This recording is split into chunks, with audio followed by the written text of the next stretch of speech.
बिस्मिल्लाहिर्रहमानिर्रहीम। अस्सलाम वालेकुम। मेरा नाम फ़ज़ल ख़ालिक है और मैं आपको सिखा रहा हूँ सोशल साइकोलॉजी। आज हम सोशल साइकोलॉजी में एक नया टॉपिक पढ़ेंगे जो आपने बहुत ज़्यादा सुना भी होगा और आपने इसको देखा भी होगा कि जब वो लोग बोलते हैं। तो आज हम जो टॉपिक डिस्कस करने जा रहे हैं वो है एटीट्यूड। ठीक है जी। क्या टॉपिक है हमारा? हमारा आज का जो टॉपिक है वो है एटीट्यूड। तो आज हम जो है वो एटीट्यूड पढ़ेंगे और मैं आपको बताऊंगा कि एटीट्यूड के साथ साथ हमारी कंटेंट्स क्या है। हमारी जो आज के कंटेंट्स है आज के लेक्चर का वो है व्हाट इज़ एटीट्यूड, उसके साथ what are the components of attitude and how attitude is formed and what are the types of attitude. ठीक है जी, आगे बढ़ते हैं। First of all we will talk about attitude. ठीक है, तो एटीट्यूड तो हमारी माशरे में किसी और अंदाज से इसको देखा जाता है। एटीट्यूड हम बिहेवियर को या पर्टिकुलर वे ऑफ रिस्पॉन्डिंग को एटीट्यूड कहते हैं। This is what the layman and the people in society think about attitude. But what is attitude with in psychology? So you can see on your screens that attitude is defined on various ways, right? So the first definition of attitude is a settled way of thinking or feelings about something, right? Like there is a settled way of thinking or feelings about something, and it means that a settled way of thinking, that the way of thinking is settled, right? It is on a broader way. Sometimes we think about everything, but that is not actually attitude. Attitude is when thinking and feelings get together and it creates a combination that is called settled way of thinking. For example, I'm going to give you an example about attitude. Thinking about something is not an attitude, for example, but when you are thinking in a particular way, so that is attitude. For example, जिस तरह अगर आप खाने में एक चीज़ को पसंद करते हैं तो likeness and dislikeness toward that thing is your attitude. ठीक है जी। अगर आप किसी चीज़ को डिसलाइक करते हैं तो और या लाइक करते हैं या डिसलाइक करते हैं दोनों, तो that is your attitude toward that thing, right? Now that is a settled way of thinking. Now we will get into another definition, that is a manner of acting, feeling or thinking that shows one's disposition and opinion, right? Like this is a manner of acting hai, feeling hai or thinking hai which shows your disposition and an opinion, right? Now psychologists define attitude as a learned tendency to evaluate things in a certain way, right? This is one of the important point here, that a learned tendency, right? That is the tendency is basically the chances or the opportunities. Tendency is called the chances or the opportunities to evaluate things in a certain way. When you are talking about attitude, so you are evaluating things on a certain way, right? This can include evaluation of people, objects, events or issues, such as evaluation are often positive or negative. Now the point here is that when you are talking about attitude, so maybe the evaluation of attitude, or when you are talking about to evaluate things, so that may include people, that may include objects, events or issues. And here they also mentioned that evaluation is often on two ways, either on the positive or on the negative way. I hope ये जो है जो मैंने आपको explain किया है आपको समझ आ गया होगा।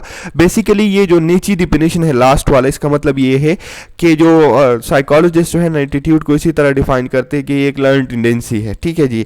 अगर लर्न टेंडेंसी है तो वो टेंडेंसी है क्या? वो कहते हैं कि वो लर्न टेंडेंसी ऐसी है कि evaluate things on a certain way, चीज़ों को इवाल्युएट करना एक ख़ास अंदाज से, या मतलब उसका एग्जामाइन करना ख़ास अंदाज से। ठीक है, अब इवाल्युएशन के अंदर सब चीज़ें आ जाती है, just not evaluation thinking about something, when you are evaluating something, when you are observing something. So ये सब चीज़ें जो है इसमें आ जाती हैं।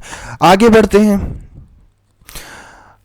अब हम बात करेंगे स्ट्रक्चर ऑफ एटीट्यूड या कंपोनेंट्स ऑफ एटीट्यूड के। अगर हम certain way of thinking generate करते हैं तो उनके कंपोनेंट्स क्या है? ठीक है, तो आप देख सकते हैं अपनी स्क्रीन्स पर कि ABC model of attitude. ABC model of attitude में क्या आ जाता है? अब the first one, that is A stands for affect, B stands for behaviour and C stands for cognition, right? you can here see that the way a consumer feels emotion about an attitude object. ठीक है जी, अब एक बंदा है वो उसके क्या emotions है टुवर्ड्स एन ऑब्जेक्ट. अब दिस इज एन इफेक्ट या इफेक्टिव डोमेन ऑफ और effective means component of the attitude. For example इन्होंने एग्जाम्पल यहाँ पे दिया है कि I like heels. Now this is your likeness and dislikeness. Affect के अंदर इमोशंस आपके आते हैं जिसके बीच में likes and dislikes आ जाते हैं. Now what is behavior? They describe the behavior. Person's intention to do something with regard to an attitude object. I will buy high heels if I go to the mall. Now this is what affect. You are thinking about something and you are like you like something, right? You like something, and B, you will do a behavior for it, and C is basically why you want to buy the first of all we will talk about its definition, that beliefs a consumer has about an attitude object. Like you are having an attitude about something. तो यहाँ पर इनकी example में ये है कि I believe, मुझे ये यकीन है, high heels make me gorgeous. Like when I will put on, या मैं जब हाई हील पहनूंगी या पहनूंगा तो मैं खूबसूरत लगूंगा या लगूंगी. तो ये जो है वो हमारे पास कंपोनेंट्स है. ये इसी तरह हो सकते हैं अगर हम इसको प्रॉपर वे पर रख लें. ये तो ABC पे इन्होंने रखा है, लेकिन if I will say like this. First of all हमारी कग्निशन आ जाती है. ठीक है, जब हमारी कग्निशन आती है तो हम क्या करते हैं, कॉग्निशन फर्स्ट आ गई. मैंने सोचा कि अगर मैं मतलब हाई हील पहनूंगी या पहनूंगा तो मैं खूबसूरत लगूंगा या लगूंगी. ठीक है, फर्स्ट आ गया. सेकंड उसके बाद आ जाता है अफेक्ट, क्योंकि मुझे पसंद हो गई इसलिए कि मैं इसमें खूबसूरत लगूंगा या लगूंगी. ठीक है, और थर्ड पे हमारा बिहेवियर आ जाता है जो हम मतलब उस चीज़ को हासिल करने के लिए करते हैं. So this is basically structure of the attitude. के एटीट्यूड हमारा होता किसी तरह है. अब आगे बढ़ते हैं. एटीट्यूड के अंदर जो है वो कुछ करेक्टरिस्टिक्स है. करेक्टरिस्टिक का मतलब है कि कुछ चीज़ें ऐसी होंगी कि उससे आप एटीट्यूड को आइडेंटिफाई कर सकेंगे. सो the first thing that is attitude has an object. Attitude के लिए जब आप attitude certain way of thinking बनाते हैं तो उसके लिए कोई ना कोई ऑब्जेक्ट ज़रूर होगा. ठीक है जी, आप ऑब्जेक्ट के बगैर एटीट्यूड नहीं बना सकते. फॉर एग्जांपल आपका ऑब्जेक्ट है टुवर्ड जेंडर. फॉर एग्जांपल आपका लाइकनेस एंड डिसलाइकनेस इन वमेन है, तो जाहिर बात है women is an object, right. अगर आपका टुवर्ड मोबाइल फ़ोन है या कोई और मटेरियल है, मार्कर है, वाइट बोर्ड है, कैमरा है, टू मोटर कार है और एनीथिंग. सो इन्होंने बात की है कि जब आप एटीट्यूड की बात करेंगे वहाँ पर एक ऑब्जेक्ट होगा. ऑब्जेक्ट का मतलब है यहाँ पर कोई थिंग, कोई चीज़, राइट. सेकेंडली इन्होंने बात की कि attitudes are learned, right. Attitudes are learned. जो एटीट्यूड्स होते हैं हमारी सेटल वे ऑफ थिंकिंग, ये हमारी इनबॉर्न नहीं होती, जो कि हमारी ये जो है हम इन्वायरमेंट से या तो लर्न करते हैं. हम बात करेंगे कि कहाँ से लर्न करते हैं, वो बाद में बात करेंगे, लेकिन यहाँ पे इन्होंने बात की है कि एटीट्यूड्स जो है वो हमारी लर्न्ड होते हैं. ठीक है, मतलब हम सीखते हैं, हमारी पैदाइशी ये नहीं होती. अच्छा, एटीट्यूड इन्फ्लुएंस ह्यूमन बिहेवियर. ये जो एटीट्यूड होती है हमारी, ये हमारे बिहेवियर को या इंसानों के जो रवैये है या बिहेवियर है उनको इन्फ्लुएंस करते हैं, उन पे इफ़ेक्ट लाता है. फॉर एग्जांपल आपका एक चीज़ के बारे में जो है वो नेगेटिव एटीट्यूड है तो definitely your behaviour will be negative toward that thing. तो इसका मतलब है कि ये जो है हमारा एक वे ऑफ थिंकिंग है, तो थिंकिंग जो है वो डायरेक्टली कनेक्टेड है विद फीलिंग्स एंड बिहेवियर. तो जाहिरी बात है जब एटीट्यूड एक सर्टेन वे ऑफ थिंकिंग है तो वो जाहिरी बात है आपके बिहेवियर को इन्फ्लुएंस कर सकता है. ठीक है, आगे बढ़ते हैं. अब हम बात करेंगे कि एटीट्यूड्स बनती कैसी है, राइट. जिस तरह पिछले में हमने बात की, पिछले पॉइंट में कि एटीट्यूड्स आर लर्न. ठीक है, अब हम ये बात करेंगे कि how attitudes are formed, right.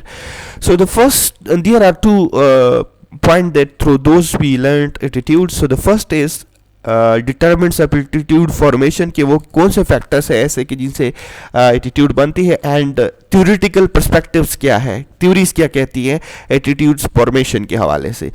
चलो अब बात करते हैं डिटरमिनेंट्स के हवाले से कि कौन से डिटरमिनेंट्स है. अब आप देख सकते हैं अपनी स्क्रीन पे कि हमारे पास यहाँ पर तो आई हैव मेंशन ओनली 8, लेकिन इससे हट कर भी हो सकते हैं. कि जिससे आपकी एटीट्यूड बन सकती हो। The first thing that is your socialization. अब सोशलाइजेशन की वजह से आपका एटीट्यूड बन सकता है, मेरा बन सकता है, किसी और का भी बन सकता है। क्या किस तरह जो है वो बन सकता है? Now socialization is basically the development, the education process of when you are living in a society, कि जब आप सोसाइटी में रहते हैं उसमें आप पलते फूलते हैं और आप मतलब आपकी एज जो है वो बढ़ती है। जब आप बच्चे थे तो किसी और अंदाज से आपको ट्रीट किया गया, कोई और चीज़ सिखाई गई। जब आप बड़े हो गए और जब आप ओल्ड एज में चले जाते हैं तो what you are doing something different. तो सोशलाइजेशन हमारी एक एजुकेशन प्रोसेस है कि जिसमें हम जो है वो चीज़ों को सीखते हैं। ये हमारी लर्निंग जो है वो एक फिनोमिना है सोशलाइजेशन, ठीक है। अब सोशलाइजेशन जब आप किसी एनवायरनमेंट में कर रहे हैं तो वहाँ पर अगर किसी का एटीट्यूड नेगेटिव है टुवर्ड्स समथिंग तो जाहिर बात है आपकी भी नेगेटिव होगी, ठीक है। आपका फॉर एग्जांपल आपके वालिद साहब का किसी चीज़ के हवाले से उनका नेगेटिव एटीट्यूड है तो जाहिर बात है आपका भी नेगेटिव एटीट्यूड होगा। मसलन आपके वालिद का किसी के साथ जो है वो लड़ाई झगड़ा है और आप जो है वो उनकी बातें सुनते आ रहे हैं तो आपके सोशलाइजेशन ऐसी हुई है कि जब वो उस बंदे को आप भी देखते हो तो आपको भी गुस्सा आ जाता है या कोई फीलिंग्स होती है आपको, ठीक है जी। तो that was an example of socialization. Now going into the point number 2 that is personal experience, ठीक है जी। पर्सनल एक्सपीरियंस के बेस पे भी हमारी एटीट्यूड जो है वो बनती है। किसी ने हमारे साथ जो है वो बुरा किया तो हमारी एटीट्यूड बन गया कि ये बंदा बहुत बुरा है, ठीक है। The third point is mass communication in electronic and print media, ठीक है जी। मीडिया के थ्रू भी हमारी एटीट्यूड्स जो है वो बन जाते हैं और मीडिया जो है वो एटीट्यूड्स बनाते हैं लोगों का। अब एक पॉलिटिशियन को उन्होंने सपोर्ट करना है तो वो आपके ओपिनियन को ऐसे चेंज करेंगे कि आपको पता भी नहीं चलेगा कि how do you think of it. जिस तरह अगर पॉलिटिशियन का अपनी मीडिया का हिसाब ले ले तो उन्होंने हर एक पॉलिटिशियन की एक अलग सी जो है वो मोटो रखी होती है और उनको सपोर्ट करते होते हैं। तो मीडिया जो है वो हमारी एटीट्यूड को बनाती है। The fourth one that is personality traits. आपकी शख्सियत में कोई कुछ ऐसी जो है वो खूबियाँ या ट्रेट्स होते हैं कि जिनके बेस पे जो है वो एटीट्यूड बनती है। फॉर एग्जांपल अगर आपके पर्सनालिटी में एग्रेशन एक ट्रेट है, ठीक है, या मतलब आप हाइपर एक्टिव है ज़्यादा, या मतलब आपके अंदर कोई और जो है वो एबिलिटी है, या आप अगर जो है वो काइंड हार्टेड है या इसी तरह के एट्रीब्यूट्स या मतलब ट्रेट्स आपके अंदर मौजूद है तो देयर आर चांसेस कि आप जो है उसी तरह जो है वो एटीट्यूड फॉर्म करेंगे। अगर आपके अंदर अच्छे ट्रेट्स है तो अच्छा बिहेवियर, नेगेटिव ट्रेट्स है तो नेगेटिव बिहेवियर। अब now the point number 5 is rational analysis. Rational analysis की वजह से जो है वो आपकी एटीट्यूड जो है वो फॉर्म्ड होती है। रेशनल एनालिसिस का क्या मतलब है कि जब आप एक चीज़ को बहुत लॉजिकली इवालुएट करते हैं, जब आप उस चीज़ के बारे में बहुत ज़्यादा सोचते हैं बहुत डीप अंदाज से और उसको जो है वो इवालुएट करते हैं, मतलब जजमेंट करते हैं, उसको इवालुएट करते हैं थ्रू रेशनल एनालिसिस, मतलब लॉजिकल एनालिसिस। आप उसके बारे में बहुत ज़्यादा सोचते हैं। मिसाल की बात है अपनी एक चीज़ के बारे में सोचा और आप एक इस अंदाजे पर पहुंचे कि उसको आपने गलत साबित किया अपनी सोच के थ्रू, तो जाहिर बात है आपकी एक एटीट्यूड उससे बनती है। रेशनल एनालिसिस का मतलब है कि फिलोसॉफिकल एनालिसिस आप करते हैं, ठीक है। अब the 6th one is culture. जिस तरह हमने सोशलाइजेशन की बात की इसी तरह कल्चर का भी हम बात करेंगे कि कल्चर भी आपको एक एटीट्यूड जो है वो फॉर्म कर देता है। फॉर एग्जांपल एक कल्चर के अंदर दूसरी कल्चर के लोगों के हवाले से ये होती है कि ये जो है लोग ये अच्छे नहीं है, तो ये हम कहाँ से सीखते हैं? हम कल्चर्स के थ्रू सीखते हैं, ठीक है। इसके अलावा और भी पॉइंट्स हो सकते हैं। This was just an example कि एक कल्चर का दूसरे कल्चर के बारे में नेगेटिव बिलीफ एटीट्यूड हो। इसी तरह कोई और भी हो सकती है कि एक दूसरे के जो है वो जो गेटअप्स या मतलब जो चीज़ें वो पहनते हैं एक दूसरे, तो मतलब हो सकता है एक दूसरे का उनके बारे में एक एटीट्यूड हो, ठीक है। Now the 7th point is religious beliefs. मज़हब भी हमारी एटीट्यूड्स बनाता है। जिस तरह अगर मैं आपको एक एग्जांपल दे दूँ कि इस्लाम ने हमारी ये एटीट्यूड बनाई है, खैर वो तो हम बदकिस्मती से हमारा नहीं है कि जो है वो आपने हुस्न अखलाक का मुजाहिरा आपने करना है। आपकी मोरालिटी जो है वो हाई होनी चाहिए। आप बेशक जिससे भी मिले आप मोरली अच्छे हों, ये हमारी एक एटीट्यूड होनी चाहिए कि हमारी जो है वो मोरालिटी हाई हो। और कुछ ऐसे मज़ाहिब भी हो सकते हैं कि वो दूसरे मज़ाहिब के बारे में नेगेटिव एटीट्यूड रखते हो, ठीक है जी। तो ये मज़हब भी आपको कुछ एटीट्यूड जो है वो लर्न करवा के दे देता है। The 8th one is stereotypes. ठीक है। स्टीरियोटाइप्स जो है वो भी एक पॉइंट है, एक फैक्टर है कि जो हमारी एटीट्यूड बनाता है। स्टीरियोटाइप जो है वाइल्डली कल्चरली हेल्ड एक बिलीफ होती है, एक कल्चर के अंदर या एक एरिया, पर्टिकुलर एरिया के अंदर एक बिलीफ होती है कि ये लोग इसी तरह है या ये काम इसी तरह है, लेकिन वो उनका एक्सपीरियंस या रियलिटी से कोई लेना देना नहीं होता। मैं आपको एक एग्जांपल दे देता हूँ कि पाकिस्तानी कम्युनिटीज़ के अंदर या हमारी इस साउथ एशिया के अंदर ये बिलीफ है, पर्टिकुलरली इन पाकिस्तानी सोसाइटीज़, कि मेल जो है वो डोमिनेंट है एज़ कम्पेयर टू फीमेल। लेकिन अगर आप इसको इवालुएट कर देना साइंटिफिकली, तो अल्लाह ताला ने दोनों को मुख्तलिफ चीज़ों के लिए पैदा की है और दोनों अपने हिसाब से डोमिनेंट है अपनी कामों में। अल्लाह ताला ने हर जेंडर के लिए एक स्पेसिफिक टास्क रखा है जो कि दूसरा जेंडर उसको परफॉर्म नहीं कर सकता, that is the limitation of another gender. तो हम इसको कंपेयर तो नहीं कर सकते, क्योंकि अगर हम कंपेयर करेंगे तो हम जो है वो ट्रांसग्रेस हो जाएंगे, ट्रैक से नीचे चले जाएंगे, भटक जाएंगे। तो व्हाट आई बिलीव इज कि स्टीरियोटाइप हमारे पास वाइल्डली हेल्ड बिलीफ होती है एक कल्चर के अंदर।